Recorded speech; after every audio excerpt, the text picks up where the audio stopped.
This podcast is sponsored by nobody. Hey dudes, welcome to Splat from the Past, the only 80s themed horror and sci fi show where things could get totally radical. Now, today is a very special treat because I will be interviewing Jerry Buckner, one half of Buckner and Garcia. They had a classic hit back in 1982 called Pac-Man Fever, a whole album of songs dedicated to popular video games at the time. And I'll be having him on the show today to reflect nearly 40 years later on that and find out what he's been up to since. Unfortunately, Gary Garcia has been dead for quite some time now, and Jerry is here to tell the whole story of Buckner and Garcia. Yeah, they had other songs too, like let's see here. Do the Donkey Kong was on there, and they also had a song called E.T. I Love You when E.T. came out. I'm going to ask about all that stuff today, and it's going to be spectacular. So, yeah, here is my interview with Jerry Buckner.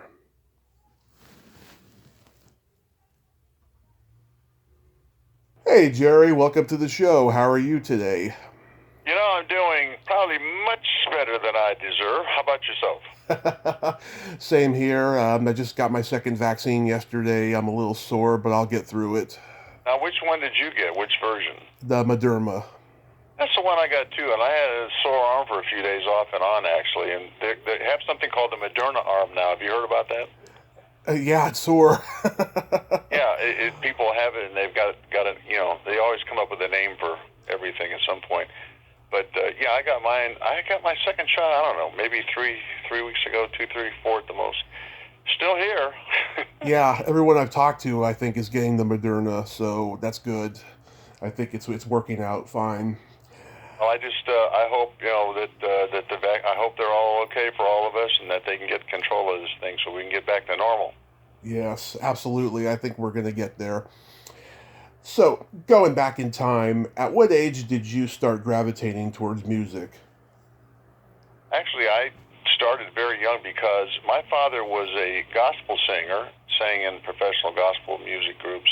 Mm-hmm. And at some point, he decided that he wanted to learn how to play piano so he would have the ability in case, the piano player got sick or whatever in their group. Mm-hmm. Anyway, for whatever reason, he decided to do that. So he bought this piano, an old upright piano, and he started taking mail order courses to play piano. And try to make a long story short, my mother was singing. I was about 8 years old, and she was humming a song in the kitchen. Mm-hmm. I think it was "Sentimental Journey," some old song. And I heard it, so I went over to the piano and sat down and started, figuring out on the piano. Within a few minutes, I was able to, kind of play it. And she was amazed by that. I didn't think it was any big deal. And so my dad came home, and she said, "Come in here," and she told me, "Play that for your dad." So I did. And my dad said, "Okay, you're taking the lessons now, not me." So I took a few of the male lessons, and then he found a actual teacher close by, and so I began taking piano lessons. So around eight years of age, I really had this strong interest in it just came naturally. I thought everybody could do that, just hear a song and play it. So I learned later on that I could play by ear. Right. So I started playing. So that's kind of how it began. How many instruments overall do you play? Well, the basics of all of them in the sense of how they work and how they're played. I can play.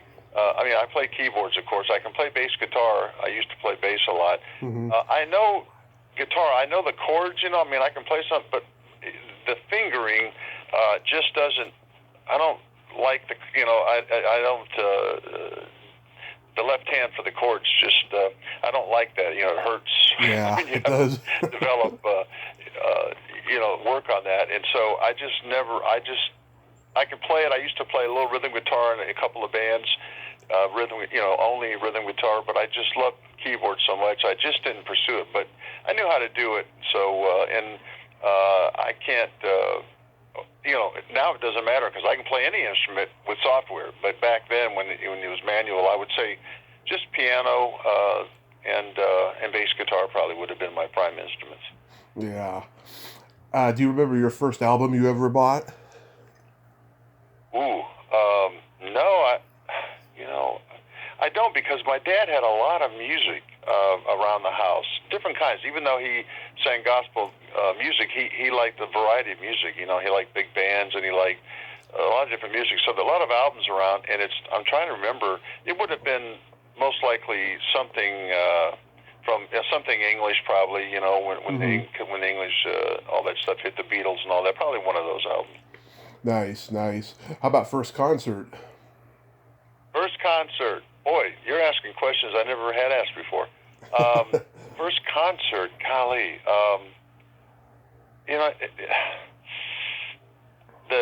Some of them ran together, so it's hard to say which was first. Probably, I think, and this is kind of a funny story, actually. Mm-hmm. Dick Clark had these caravan shows that used to run back in those days. Right. And they would have, 3, 4, 5, 6 acts on them. And you would pay and go, and each group would come out and do, I think, maybe 3 songs. And we went to several of those, my buddies and I, and one of them, Tommy Rowe, happened to be on in the group and everything. Yeah. And I think probably it was one of those. Anyway, years later, because Tommy's from Atlanta, and when I ended up here in Atlanta, and then proceeded on through the music business and got in with this crowd down here and started to meet people. Eventually became friends with Tommy, and I said, I saw you when I was a kid, Yeah. And of course he said, don't say that. I don't want to sound that old. But it would have been probably one of the Dick Clark concerts. But my first concert, like for just one artist, would have been probably Elton John. Yeah. Went to see Elton early on, 1970, 71. I think he had just released Madman Across the Water, and it just come out, and I saw him. I saw him twice, actually, but first time would have been then. It was great concert. Yeah, it was the Tiny Dancer and Live On album. Right, Tiny Dancer and Leave On, and some great songs on it. That's a great album, yeah. So what level of school did you meet Gary Garcia in? Gary and I met in grade school. Well, no, that's not true. In junior high school. They called it junior high where I came from. Yeah. And it was we met there. Now, interestingly enough, we knew each other and friends, and the school was a big school. We went to both junior high and high school. The area we lived in was we were up in Akron, Ohio, and it was a very populous area. So we knew each other in grade school, and neither one of us really, or in junior high school, and neither one of us was doing too much until we got probably into high school the first year. And that's when Gary started playing guitar, and of course I'd already been playing piano. And I put together a little group, and he had put together a little group, and his first group was called Biggie and His Rat. It was him and a drummer. That was it, and they played at our school in the gymnasium. So he and I both developed our playing skills separately and together, because everybody kind of kept moving around different bands through high school. And then eventually, towards the end of high school, we started doing some things together. And there's a guy named Harvey Russell in Akron. He'd been in the record business, and he had a little studio up there. And he actually was the first to kind of suggest that we maybe write some stuff together instead of just playing together. And because he knew that we both liked to write stuff. So that's when we first started writing, really was probably right in the last year of high school in that area somewhere. And that's kind of how we got together. But that's how the school thing worked. And once we got out of high school, then we hooked up together and just continued on together in various groups and duos and stuff from there on. And were you guys doing like novelty songs from the get-go, or did you start off with serious songs? Well, I know what you mean by serious songs. We consider all of them serious, but no, I know what you mean. You're talking about regular straight songs. Yeah. Well, no, well actually here it's weird. We didn't start out. Gary and I were writing songs, pop songs for that time period, and working on those. But I came up with this. We were going to New York with our songs, and just having a hard time. I mean, that's we're just kids, 18, 19, 20 years old, and going up there, we're taking our songs and had no success. we'd get some interest, but it was tough. And you get tired of being rejected. And we were going to Cleveland because there was a few record people there and stuff. Mm-hmm. So I got so disgusted with it and depressed over it. And I was laying in bed one night and I thought, well, maybe we should just do a song that's just got a beat in it, like all the way through. Maybe they'll like that. I mean, I was just being kind of sarcastic. And I told Gary about that, and he goes, yeah, let's do it. So we put together this crazy thing called Gotta Hear the Beat. And it was basically just this guy screaming, Gotta Hear the Beat. And about halfway through it stops. And then he starts screaming it in a higher key. And pretty crazy, wild record. And we called the artist Animal Jack. Well, a couple of stations started playing the darn thing in Akron, and it started to catch on some. But it was just it was just a crazy record. Anyway, I kind of lost track. Where were we headed? I lost track here. Oh, me. About the novelty songs or the straight songs? I'm sorry. It's okay. So that was a novelty song without doubt. But that's not something, we didn't say, okay, let's start writing novelty songs. That's not true. That was like the only thing we did. And then we got back to what we were doing, working on regular songs and all that, and continued on doing that. We ended up in Atlanta together and continued doing that. And we started doing some jingle work we were playing in bands at night, started doing some jingle work for some of the advertising agencies. And, doing okay with that, making a few bucks. Mm-hmm. Well, one night we're working in a studio on a jingle, and we broke for dinner, and we went to this little restaurant in Marietta, Georgia, and went in there and sat down, and we're eating, and there was a Pac-Man. This is the fall, probably, or late summer, early fall, maybe late summer of '81. And we see this Pac-Man machine. We didn't know what it was. People were playing it, so we went over and played it some. Well, we got hooked like everybody, and started coming in there every night, spending more time playing the game than working in the studio. Yeah. So at one point I said to Gary, what if we could do a song about this somehow, and maybe the local stations would play it and would help our jingle business, help us get a jingle business. And he said, yeah, let's try it. So we've come up with a song, and we took it over to a management company here in town that had their Atlanta Rhythm section, and Alicia Bridges and some other acts. Took it over there, and they said, wow, this is kind of a cool idea. Let's go ahead and do it. So we recorded it, and then they took it around, and we were hoping to get a little play. Well, the thing, it just exploded here in Atlanta, literally. The first time they played it, they got so many calls that they had to play it again in the same hour, which radio stations don't do that, especially in those days. They had a very small type playlist, but it was just it exploded, and so that's kind of what happened. Who are some of the other bands that you guys would encounter when playing places? Oh, we worked. You mean with Pac-Man Fever, or just in general? Or yeah, before that, like in the '70s. Oh, you mean like local bands and stuff? Yeah. Well, I can think of some. You probably wouldn't know them. Now, I did some work with Billy Joe Royal, some big hits. I worked on some tracks with him. I worked on some tracks with Paul Davis. A couple little things. He had some hits. I remember him. Eventually, we all ended up in the top 10 at one time. And Key Largo, which was Bertie Higgins, at one point. In May, it was March, I guess, or April. 3 of the top 10 records were Atlanta artists. Bertie was us, Bertie, and Paul Davis. Was pretty cool. Yeah, Paul Davis did "I Go Crazy." I Go Crazy and 65 Love Affair. He had a ton of hits. Mm-hmm. Yeah, the only bands I could think of from Ohio at that time were like Devo and that Latino new wave band Per Ubu.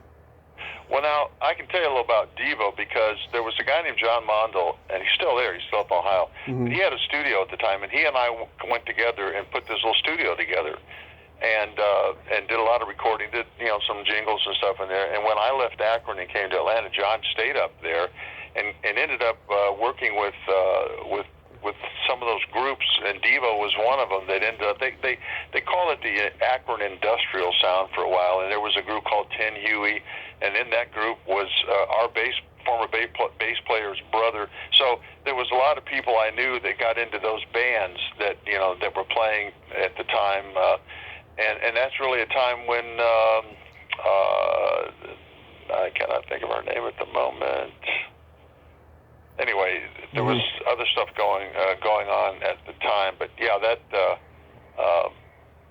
Devo was recording some stuff at this. They had a studio in a house, and they did a lot of stuff over there. It was Mark Price was the brother of Steve Price, who had played bass, and Mark had the studio. But a lot of this stuff was done there. We came over there one time. Gary and I stopped by. We were up in Akron, and we were listening to something that Steve wanted to play, and there was like an electrical sound in there, and it turned out it was a water meter that was in the basement where this band was doing a song. And Gary said, you can hear that water meter turning, making a buzz noise. And Steve goes, Mark goes, yeah, we want it in there. We like that. Like, okay, whatever. It was crazy. Yeah. Were there anybody who influenced you guys in terms of novelty, like Ray Stevens or even Frank Zappa during that time? No, because again, we weren't looking that way. We were big Beatle guys. We loved, like when we were playing in bands back then. We played a lot of Beatle, a lot of English music, and that's the kind of things we were writing. We got a lot of songs, and you can hear the influence of the Beatles in them. Of our regular songs. So no, we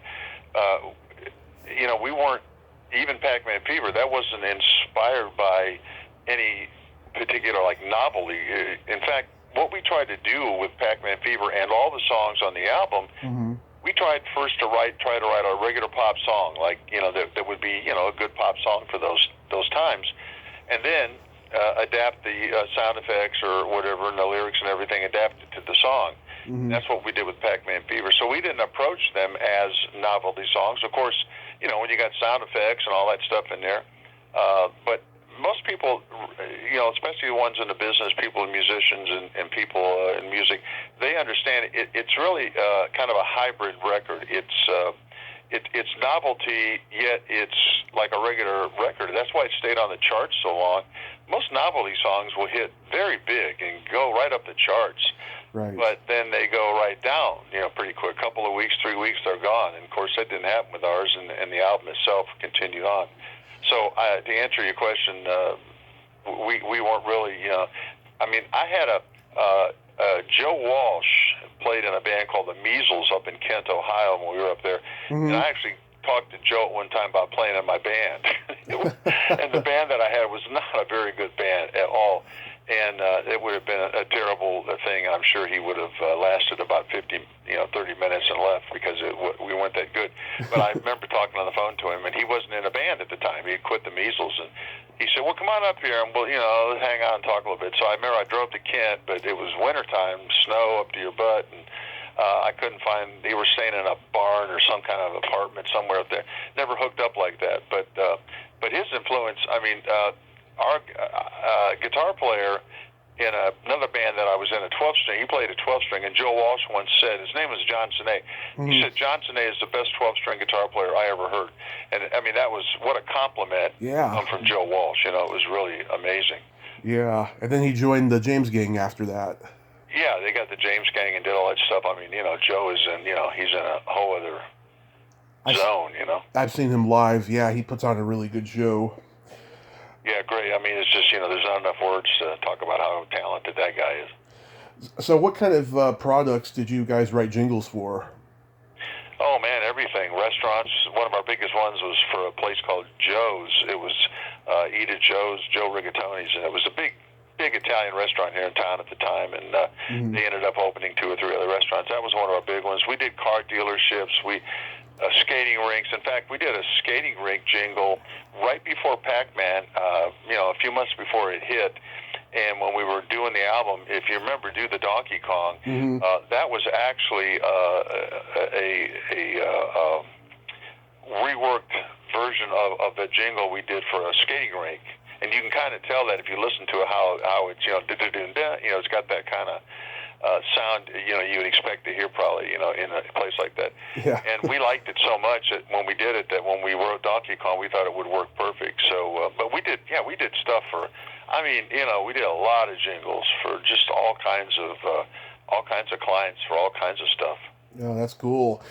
So how does Merry Christmas in the NFL come about? That came about.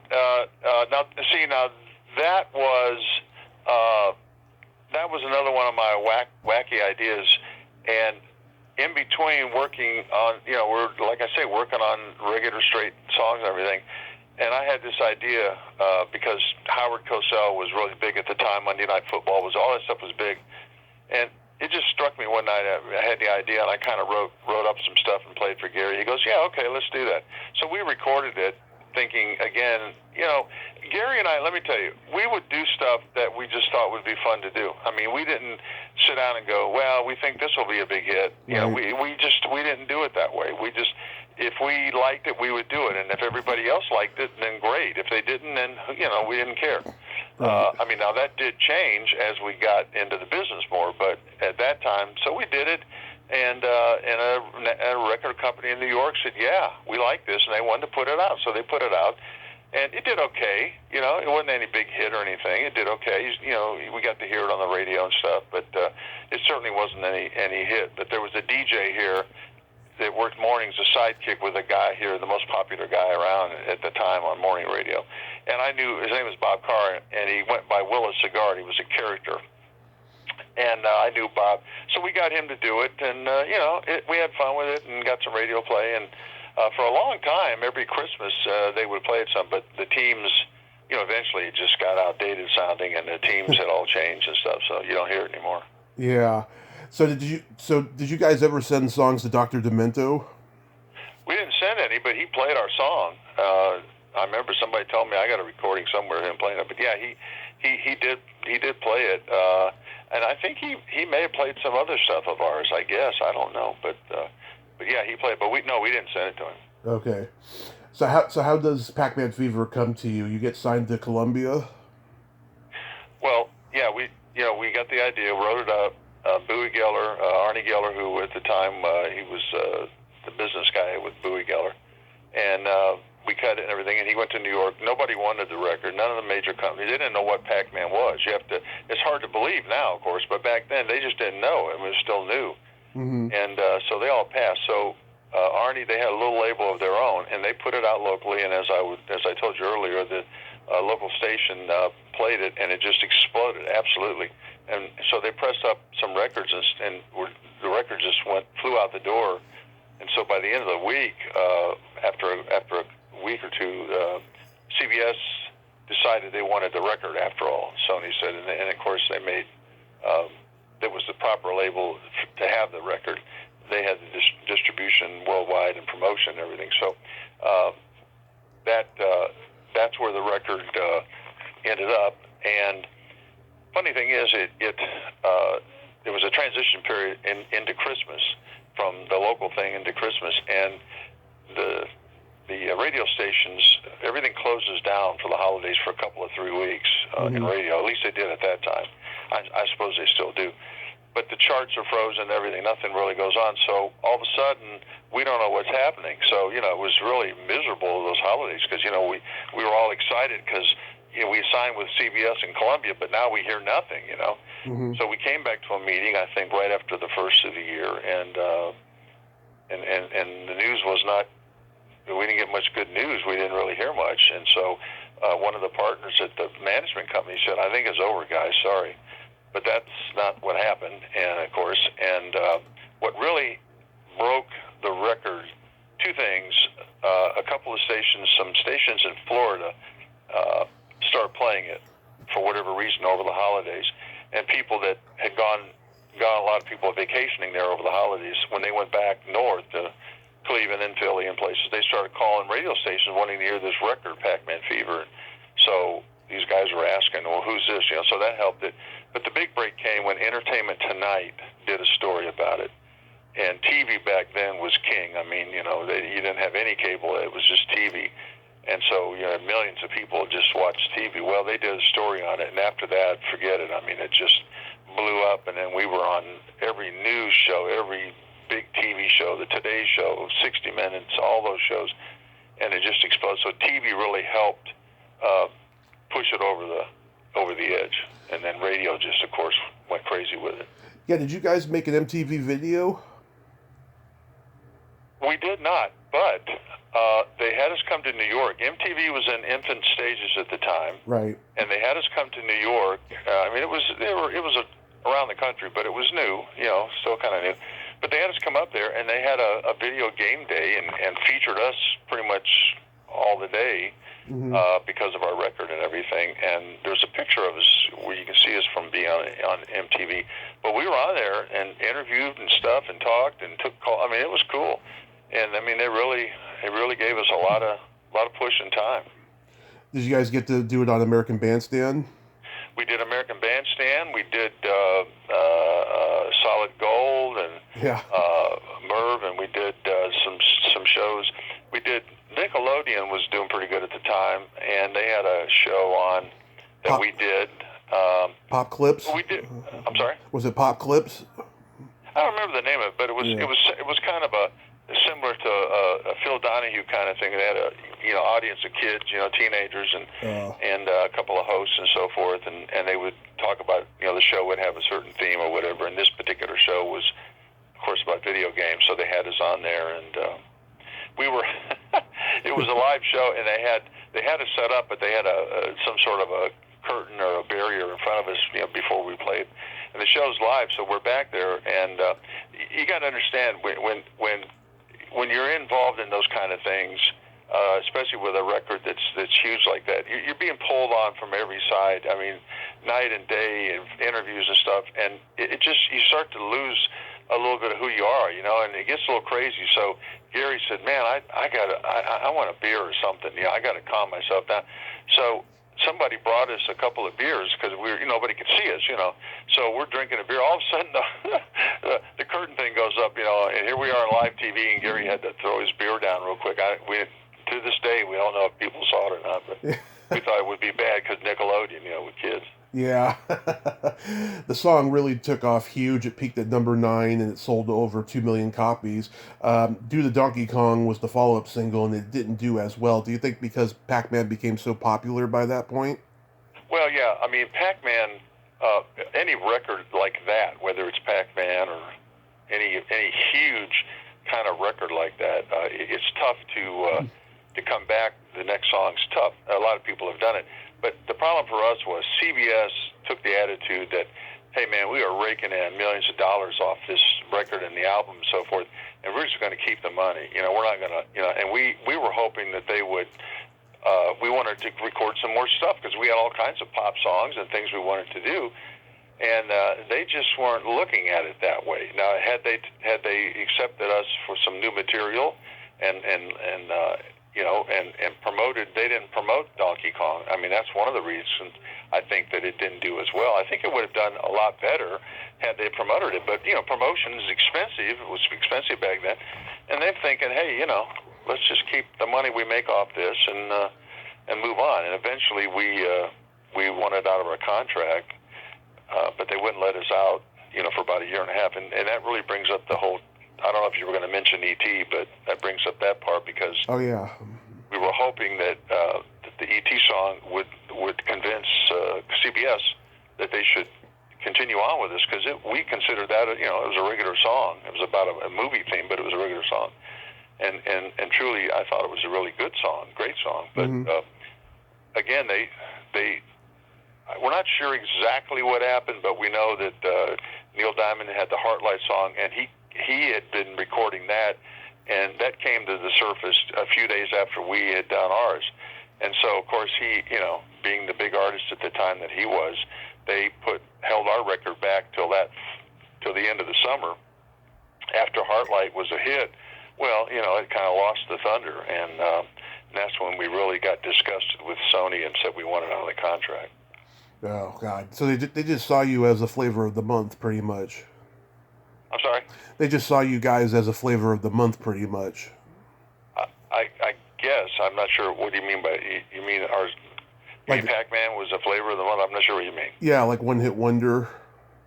Yeah, that's a connotation that not thrilled to have applied to us because we've had a lot of success in other areas. If you want to say the duo of Buckner Garcia, yeah, we had one hit, but as I say, it was it implies that you only had enough ability to have one hit, which isn't really true because any group, I can think of dozens of groups that had great records, first records, and I don't blame it all on promotion, but if a record company is not behind you, I'll give you a good example. The E.T. song, years later after that, ran into a guy at a radio station. It was a DJ, and he told me, he says, I was in California when that record came out, your second record, E.T. I Love You, and he said, we started playing it, and the phones blew out, just blew out.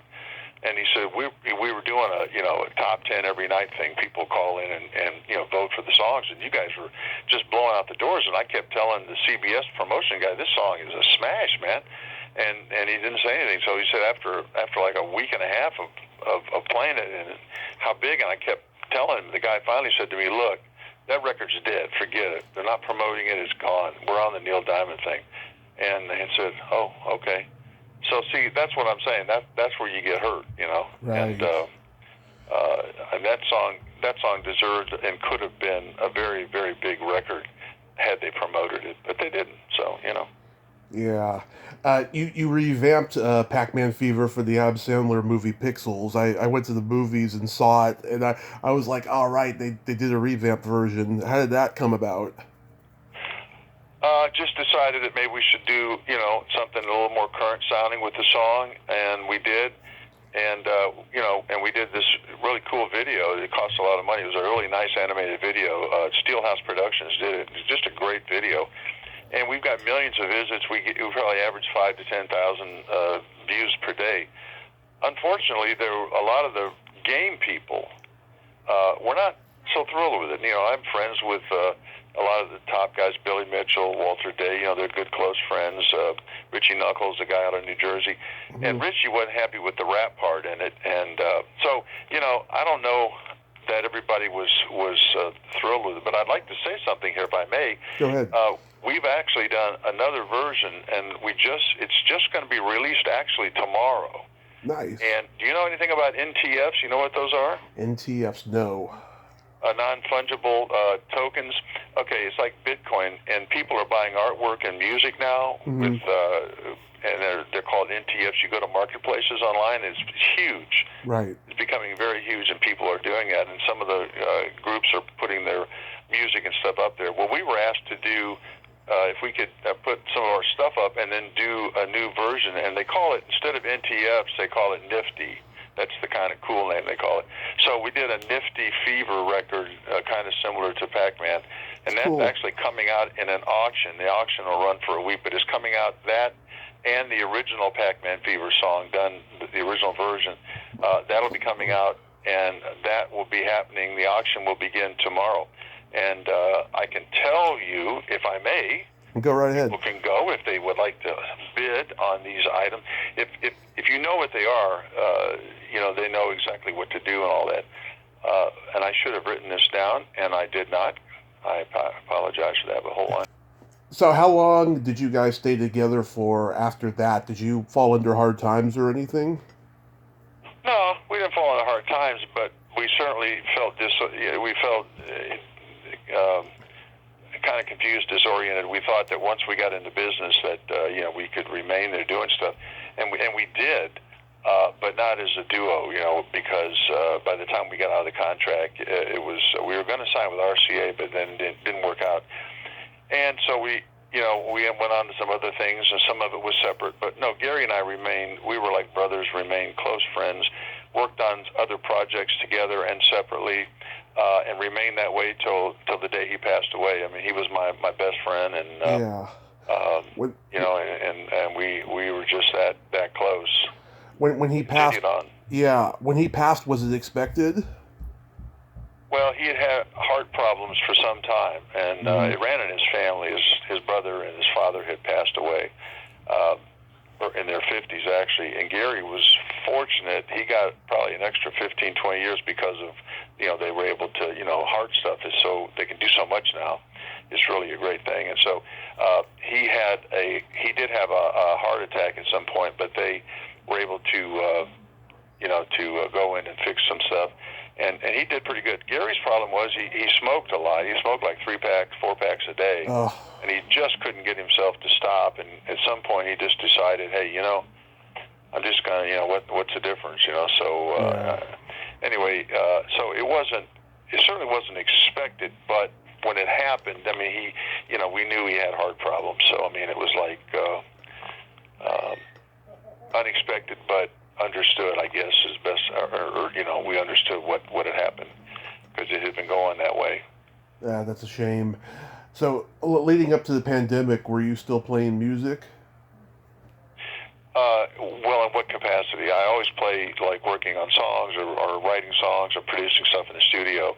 As far as playing live, no, I don't really play live anymore. Oh, okay. That's what I meant. Yeah. You've just been in the studio and writing and all that. Yeah, and I've done some appearances, but I work on a lot of different things. I mean, probably too many projects going. I enjoy music. I enjoy creating, and I'm working on some solo piano albums now that I really enjoy doing, and working on the Pac-Man Fever. It's amazing how it's just huge. The '80s is huge, and Pac-Man just continues to just be, huge. And so we get a lot of, like yourself, I got another interview day after tomorrow, radio station, and people are just real interested now in the song and continue to be in Pac-Man. One of the coolest things ever happened to me, we were invited to come up to Chicago in 2015 for the 35th year anniversary of Pac-Man. And up there they had also brought in Toru Urwatani. I thank you. I get tongue twisted. Yeah. Who is the guy that invented the game, and he had an interpreter with him. He could not speak much English, and it was a lot of people there. It was a big affair in Chicago there at the home offices, and they had a restaurant, all kinds of stuff. Anyway, at some point we were introduced, and two interpreters talked a little bit, and at one point he leans over to me, and in my ear he starts singing the song. He goes, "I got Pac-Man Fever." It was the coolest thing, and later on when we were asked to do a little lip sync to the song, I had a little stage area there, and my friend Mike was with me, Mike Stewart, who played bass, the redo album, and we got on stage and kind of did a combination video lip sync thing, and here comes Toru, and he's out there on the dance floor dancing to the song with people, and it was great. That was one of the neatest things. How long generally does it take you to write a song? Does it come to you instantly? That's an interesting question. I'm sure every writer can give you a little different. Most writers basically work on the hook first, get the idea, and work on the hook. But you can do it any number of ways. I actually was just recently was coming in the door. I'd gone somewhere. I was walking in the door, and this whole song. I mean, it just hit me. The title had been floating in my mind, but the lyrics and everything, they just hit me, and I sat down to start writing them as quick as I could. And I've had some. I did a song one time called "The Wall" that Bertie Higgins recorded. Bertie had the big hit, 2 or 3 big hits back in the '80s along with us, and the song was about a guy visiting the wall, the Vietnam Wall, and it was a soldier who had supposedly passed. I didn't know anything about it. Well, the story, I wrote it very quickly, and the story turned out that I had a lot of the names correct. I mean, it was spooky, very weird, very spooky, because some of these facts I had were correct, and they just came to me, on thin air. Yeah. So sometimes they come quick. Other times, you write a few lines, and then you listen to it, and then you let it go for a few days, and come back. And I've found, for me, now this is me, that generally, the quicker I write a song, generally the better it is in the end run by the time it's done. Now, that doesn't mean I don't make changes. You're always making changes. I mean, even in the studio, you go in the studio and you go, you know what? Sing it with this word, it sounds better. So there's always change. But the nucleus of the song, I found, I did 3 songs. I remember I did 3 songs, and out of the 3, 2 of them were released nationally and one was a pretty big hit. It was recorded by Anne Murray at the time, called On and On. It was in a couple movies and stuff. But those 3 songs I wrote just like within days of each other. I mean, it was so quick. and they all were very successful. But I've written a bunch that weren't. So I mean, that's just the way it is. But yeah, it just depends. But usually I write them pretty quick. Yeah, I used to do stand-up comedy, and I used to get that, I'd like write a joke, and then later I found out that I heard it before, but I thought I came up with it, and that happens an awful lot, and Oh, sure. Well, Jerry Seinfeld, I don't know if you ever read any of his stuff about how he operates, but it's just like writing a song. When I read about what he does, I said, this is exactly the same thing. He sits down, he writes his stuff out, he changes word, he might change one little word, because one word can change a delivery of a joke or a song, and he would just go over them and over them, and then, of course, he'd go out and work on them in public, and of course, you get your actual reactions, and you can do that. But it's very similar, you're right. Yeah, I did hear him talk about the construction of one of my favorite jokes of his in an interview once, and he was saying, he had to like look it up in a book, because this is before the internet. He had to look up in a book, and then he was like, okay, that's the punchline, that of what the subject was about. So yeah, I totally get it. It's like a painter, or a composer, the exact same thing. Yeah, I mean, a joke, the lines, like with Gary was an amazing writer and songwriter, amazing, and lyrically. And usually what would happen is I would come up with an idea for the song or a title, and I would write a few lines out, and then he would look at it, and then he would kind of take over and do the lines, either change some, add some, or whatever, and work on them. But he's responsible for the opening line, Pac-Man Fever. I got a pocket full of quarters headed to the arcade. I mean, that's an absolute killer line for that song and that time. I mean, that line explains the whole time period, and it's used constantly, in articles. I mean, as of course Pac-Man Fever, that's used all the time. We got Pac-Man Fever. I mean, they use it all the time, but many times you'll hear, I got a pocket full of quarters headed to the arcade. And that's what's important, like in songwriting is saying it the right way, all the right words, and they sound good. And it's not easy to write a hit song. It's just not, or a great song. It's not easy. It's tough.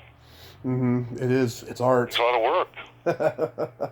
People think you just come up with this stuff like, oh, Pac-Man, I mean, we worked hard on it for a week or so to get it just the way we wanted it, and but most songs.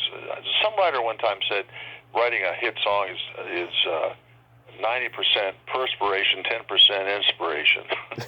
That's a good way to put it. Some truth to that, It is. Last question, Jerry. Have you ever thought about writing a memoir? Well, it crosses your mind, but I didn't figure anybody would really care about that much. The closest we come to that, a publisher had us do a book just a year or so ago called The Story Behind Pac-Man Fever, and it's paperback, and it kind of talks about the story and the little stories in there about the song and period and everything, and that's out there now. But I don't know that people would have much interest.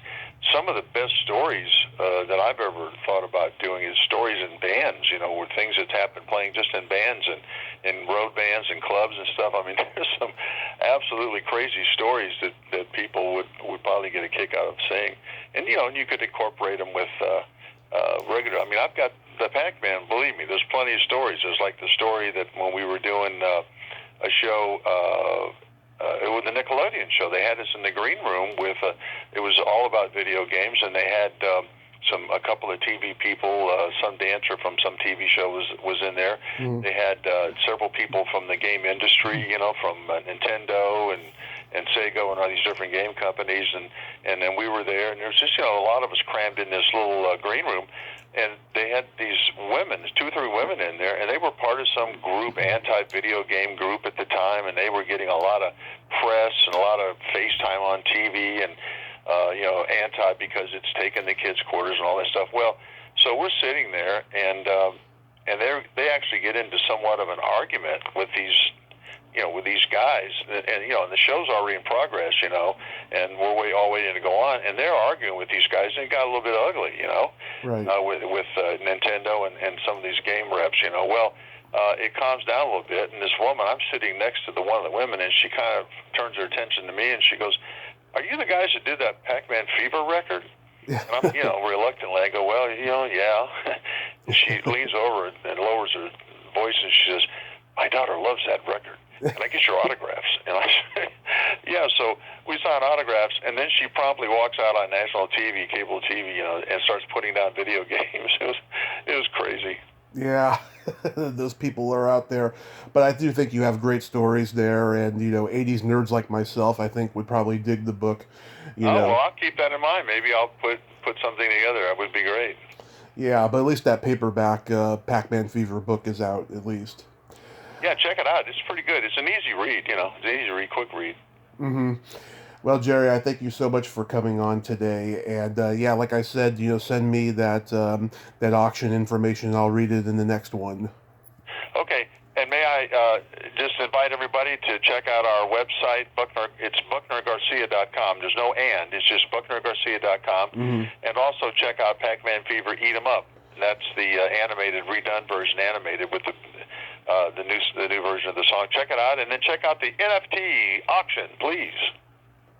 Awesome. Well, Jerry, you have yourself a great day, and please stay safe.